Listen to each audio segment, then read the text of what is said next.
Hi guys, welcome to Thursday. What we're going to do is start off with a warm-up. It's going to be a 5-minute AMRAP for quality.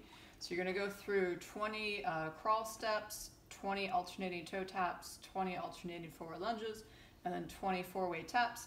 And you'll just keep going through those 4 exercises until the 5 minutes is up. After that, we're going to get into our strength portion, 40 seconds on, 20 seconds off, 4 rounds. We're going to go single, either dumbbell or kettlebell, rear foot elevated split squat, and then box dips, and then a crossover step up into a curtsy step down. After that, we're going to go into our WOD, which is 4 time today. You're going to start with 50 alternating power snatches, followed by 25 walking planks. We're going to get in our 50 unbroken Russian swings during the WOD.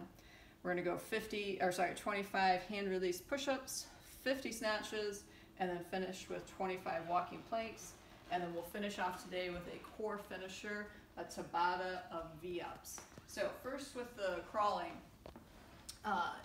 in terms of the steps, every time you take a step with your hand will count as 1 rep. So you're going to get set up with the hands underneath the shoulders, knees underneath the hips, and then this would be 1, 2, 3, 4, 5, 6, 7. And you're just going to go to 20. So you can go forward, back, you can do a box, you can go side to side. You can also make it harder by picking the knees up.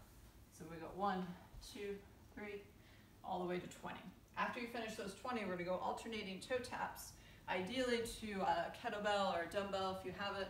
And it just means you're going to be on the balls of your feet and then tapping the kettlebell. So every time you tap, counts as 1 rep. So you're going to go 20 total. After that, we're going to go alternating forward lunges. So for these, just make sure you're standing nice and tall. Feet are going to be about hip width, and then you're going to step forward, back knee's going to kiss the ground, and then you'll return to center, alternate with the other leg for your 20. So it's 10 per leg for the lunges. And then after that, we have 20 four-way taps.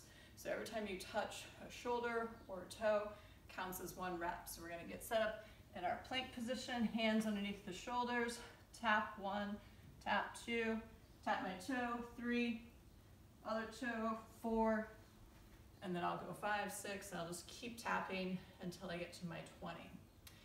Again, until the 5 minutes is up, you're just going to keep going through this AMRAP.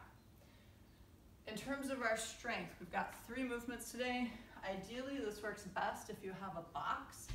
If you don't have a box, no problem. I'll show you how you can do it without the box. So the first one's going to be our dumbbell or kettlebell goblet position with the weight. If it's too hard with the weight, just don't use a weight. You can use body weight. We're going to go rear foot elevated, so my toes are going to be on the box. My other foot's going to be out and slightly to the side. I'm going to go down until my back knee kisses the ground, and then I'll stand all the way up. From here, if it's too hard to get the back knee to kiss the ground, like if you only have 1 box and it's really high, don't worry about touching the knee to the ground. Okay, it's more about making sure you're driving through that front leg. Okay, that's the leg that's doing all the work. You're going to stay on one side for the 40 seconds.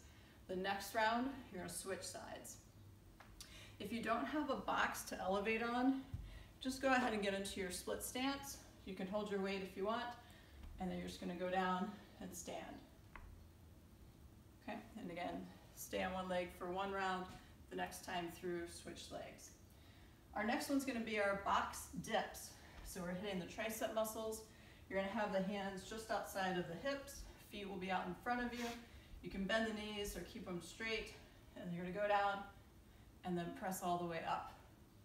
Ideally, the shoulder is going to be below the elbow, but it just depends on the height of your box. If you can elevate it so you can get that nice deep dip position, great. If not, that's okay.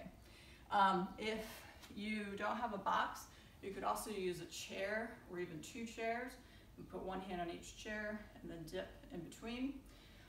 If you don't have any sort of chair or box, what you can do is use 1 dumbbell for a tricep overhead extension. So I'm set up here and then I'm pressing out at the top.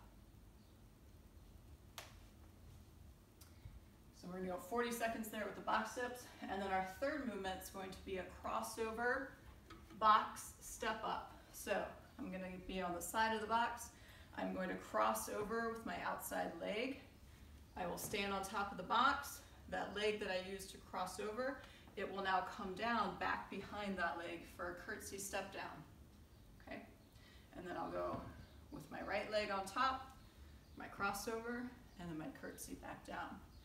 If you don't have a box, you'll just do it without a box. You're still going to step over, bring the other foot around, and then go into your curtsy. So we've got a step over, and then our curtsy. And then we'll step over with the other leg, curtsy. Okay, so for this one, you're going to be using both legs the whole time. Only on the first movement, the split squat, are you only going to stay on one leg for the whole time. For our WOD, 4 time, you're going to start with 50 alternating power snatches. So for the power snatch, we're going to use one weight. Weight's going to be between the feet. Make sure to push the butt back. Knees are bent. I'm going to grab the weight, keep it close to my body, zip my coat, and then lock out overhead. Okay, I'll come down. I'll switch to the other side and lock out. Main thing here is we want to keep that weight nice and close to the body, so like you're zipping your coat and locking out. If you have to jump under, make sure you stand all the way before that weight comes down. You can also transition below the head to the other hand. Just make sure that both heads of the weight touch the ground before you go to your next rep. After our power snatches, we've got our walking planks. So for this, 1 rep, you're going to start in a plank, go down to the elbows, come back to your high plank. That's 1. So this is how it's going to look. I'm going to have my feet a little bit wider, starting in my tall plank, elbows, tall plank. That's 1. Ideally, I'm going to switch sides on my elbow plank so that I'm not always going down on the same arm. So for my next rep, I'll come down on my left side, push up on my left side. So that's 2. We're going to 25. After we finish our 25 walking planks, we've got our Russian swing. So again, we're going to go chest height, swing through the legs, keep those shins vertical, push through the ground, and then squeeze the butt at the top. And then a half swing back down to where you started. After our swings, we've got our last movement, which is our hand release push-ups. For these, you're just quickly releasing the hands so that a piece of paper could get underneath them, and then pressing out. So hands are underneath the shoulders. I'm going to go down and touch the chest, release the hands, and then push straight up. To modify this, especially if you have a box, go ahead and elevate your hands, but don't release them, okay? So you're just going to be doing an elevated push-up, make it a little bit easier, touch the chest, and then press all the way up. If you don't have a box, then you can go to a knee hand release push-up. So for this, you're going to start in your plank position, go down, touch the chest, release the hands, and then keep the knees on the ground to assist you in coming up out of the bottom of your push-up. After you finish those 25 hand release push-ups, we've got our 50 power snatches and then our 25 walking planks to finish off our workout. I'm guesstimating that this will take 15 to 20 minutes to finish. And then lastly is our core finisher. This is for quality. This is a Tabata of our V-ups. We're always going to start and finish in our hollow body positions. Remember, hollow body, my back is flat to the ground, feet together, toes pointed. I'm going to start here, come up, touch my toes, return to hollow, keeping my legs straight and touching the toes. If I need to modify, I can pull the knees in, go back to my hollow.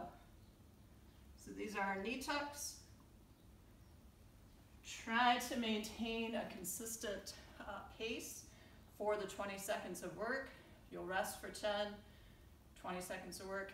Do that for 8 total rounds. So 4-minute finisher for the core today. Guys, be sure to note your time for the workout in the comments section. If you have any questions about anything, please let us know. As always, good luck, have fun, move well.